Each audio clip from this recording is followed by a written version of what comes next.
Hello, it's Sarah from Hardcover Hearts, and I'm here with my third installment of the In Deep Conversation series on Ducks Newburyport. This is something that I'm doing in collaboration with Jacqueline from 6 Minutes for Me, and we've already put up 2 videos on this topic, on this book, and this is Ducks Newburyport by Lucy Ellman. I would advise, if you don't mind, go back and watch the first in the series, which is on my channel. That will all lead you to the second in the series, which is on Jacqueline's channel. In the first video, I set up the context, kind of talk a little bit about what happens in the book, a little bit about the plot, the character, what drew me to read the book, and then I pose a set of questions to Jacqueline. Jacqueline then answers those in the second video and gives her verdict on what she thinks about the book overall, and then sends questions back to me, which arrives you here, and I will go ahead and answer those questions and render my verdict of the book.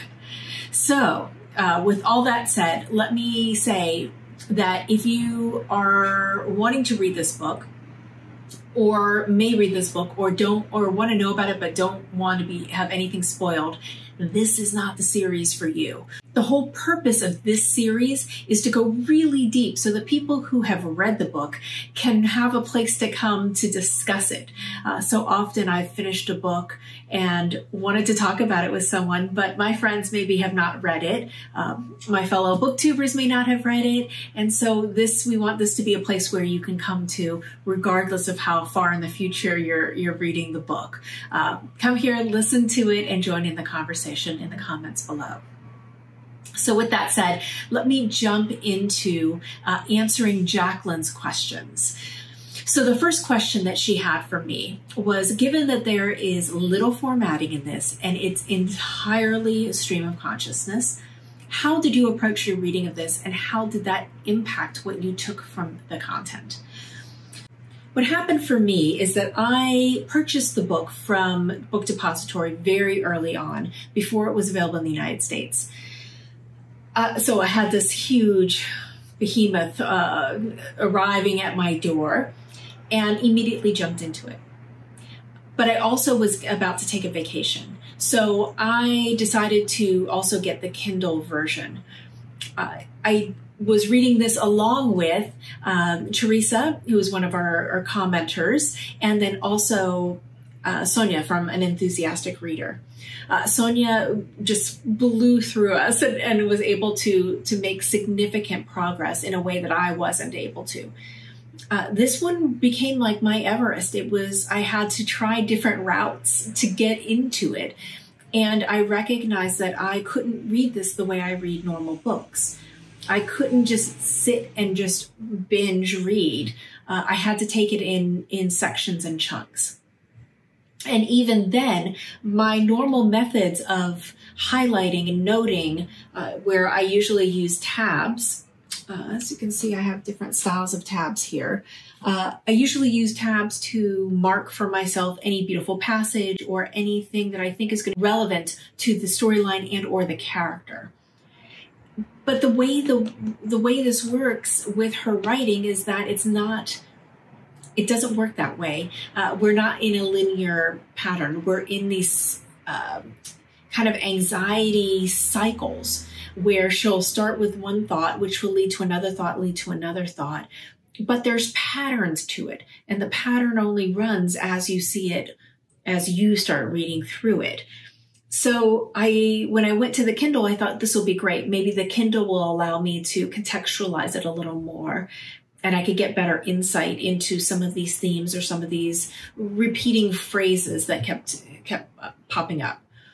But as you know, Kindle only works from a crowdsourcing perspective. So you need a mass amount of people to be highlighting certain things that pop up the relevance.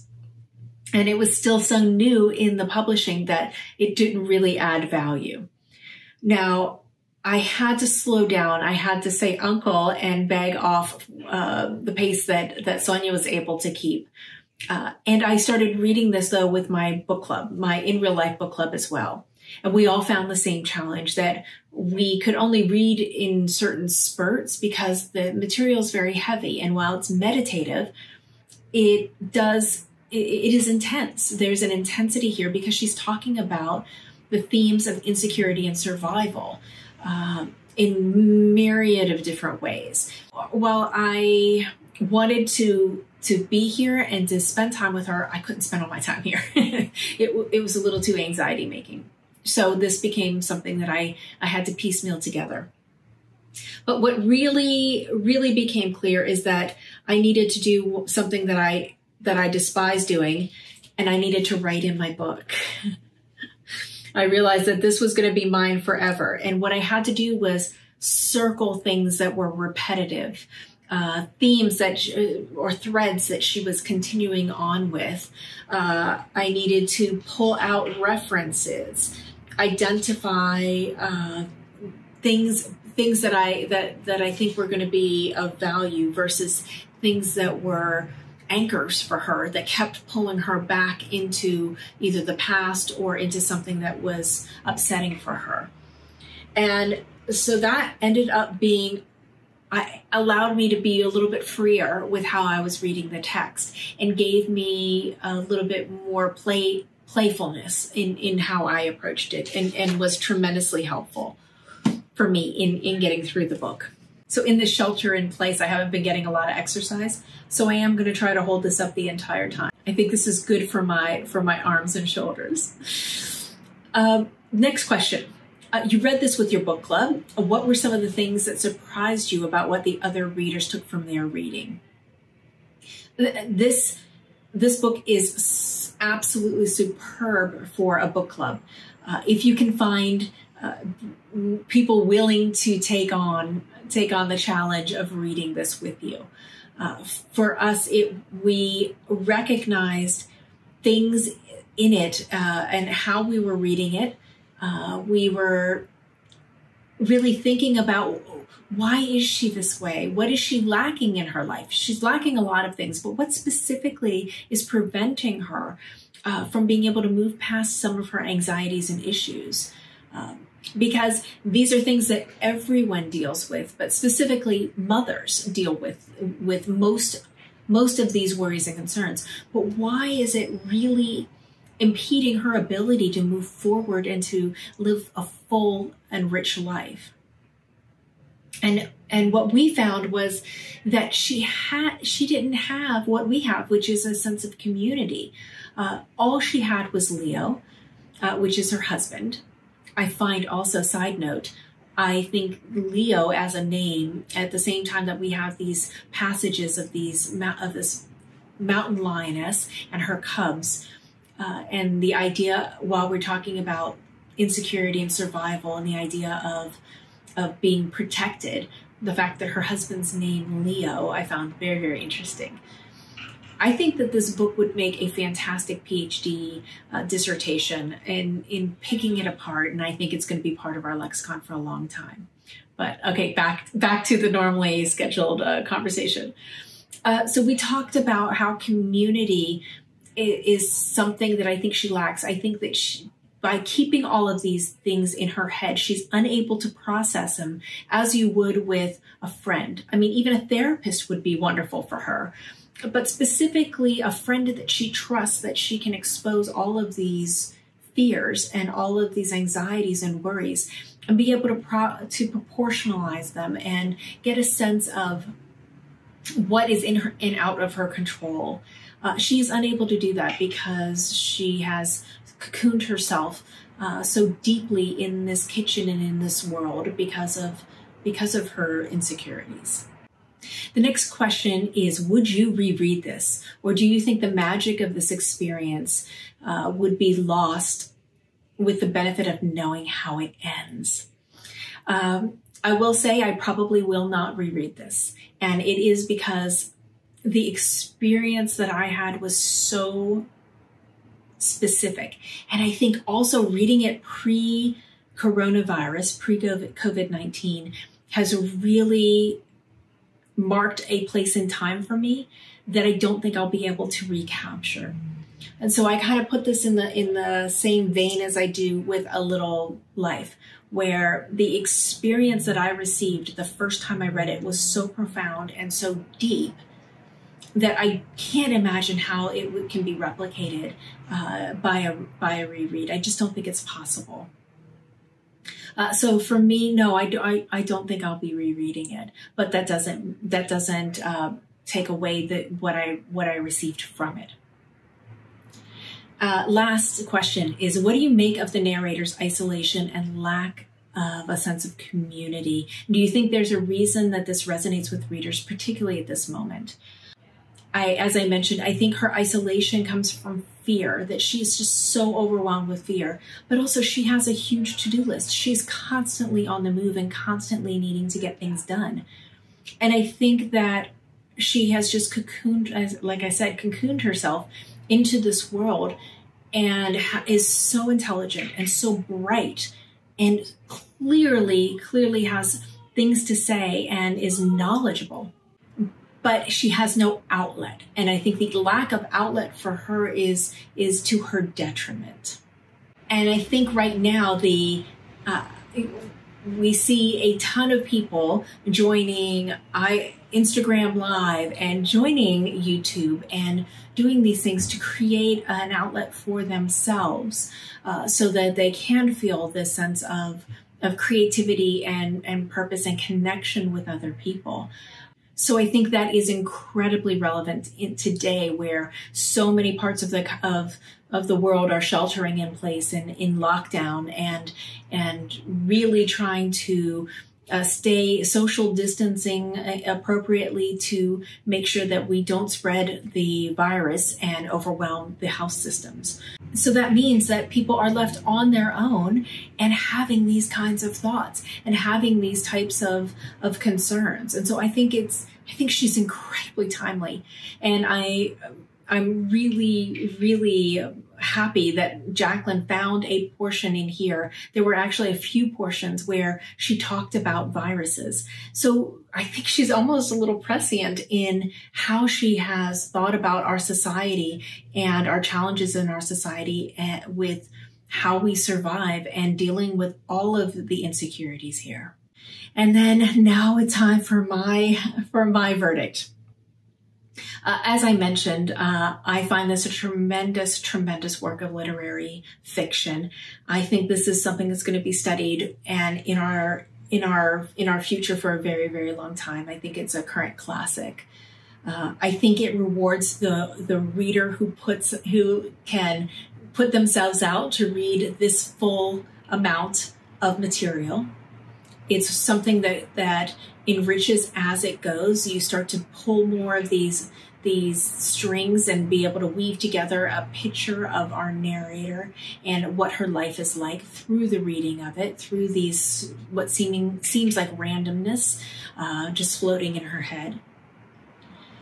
I think she talks a lot about the current state, and as I mentioned, pre-COVID, and indicates to us what life will be like when we are isolated. I think ultimately, I think one of the most interesting things for me as I think about it is how shocked and surprised I was by the ending. She had lulled me into a sense of complacency that, oh, well, the world is just horrible and we're just drifting along and just along for the ride. And all of a sudden you started to feel a pace start to change in the book, and you could feel a crescendo building, but I didn't know what it was. I didn't know where it was going.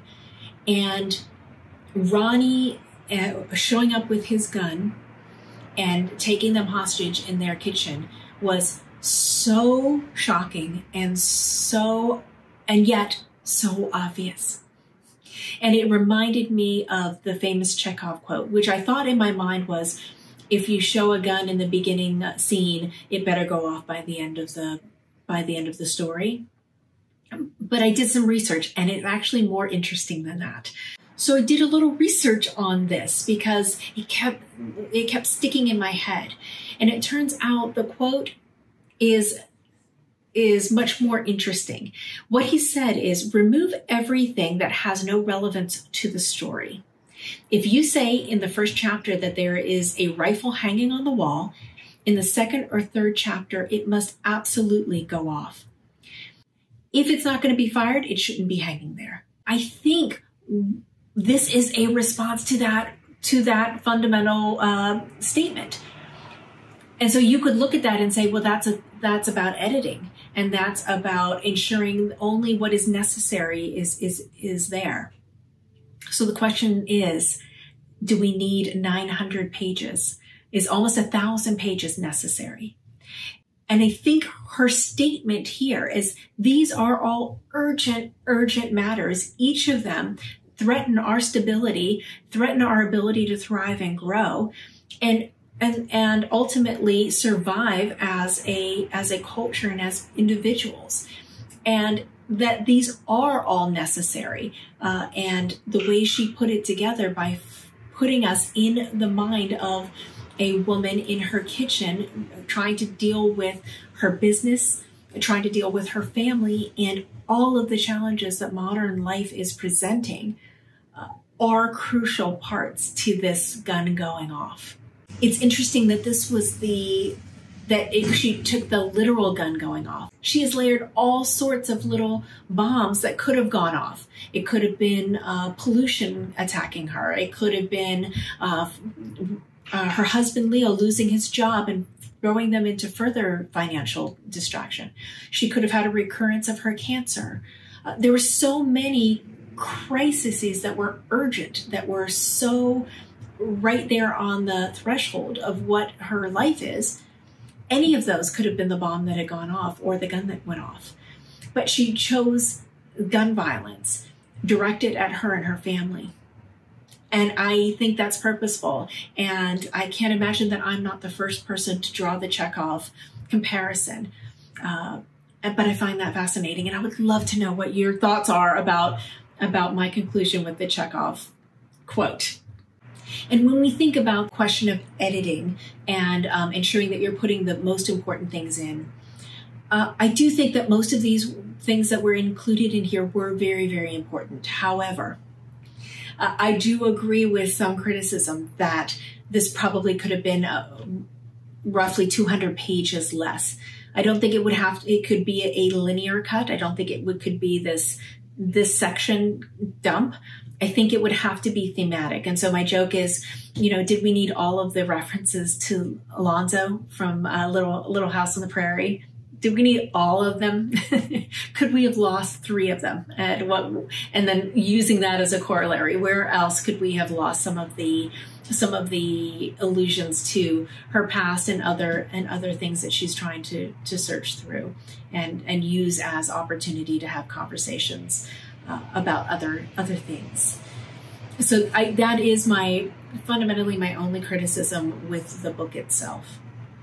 And ultimately, it did for me what I'm always looking for in literature, which is to be able to deeply examine the world through a character's point of view that I don't share, I don't know, and wouldn't know otherwise. And so the style, this meditative style in her consciousness, is a forcing function to address some of these issues that I think we don't address and she feels are of utmost importance. And so that claustrophobic nature forces us to confront what we so often in our lives just accept, that that's something that's outside our control and we don't want to look at. In summation, for me, this is a 5 out of 5, but I withhold the ability to recommend it to other people. Just like A Little Life, I think you have to find your way and have the interest and desire to read this book. It's not something that everyone will pick up, and it's not something that if you don't understand that you're in for something that's very dense and you don't have the interest in spending time in this woman's mind, this will never work for you. And the last thing I'll say about the book is that I do feel that that we have ultimately a pessimistic ending.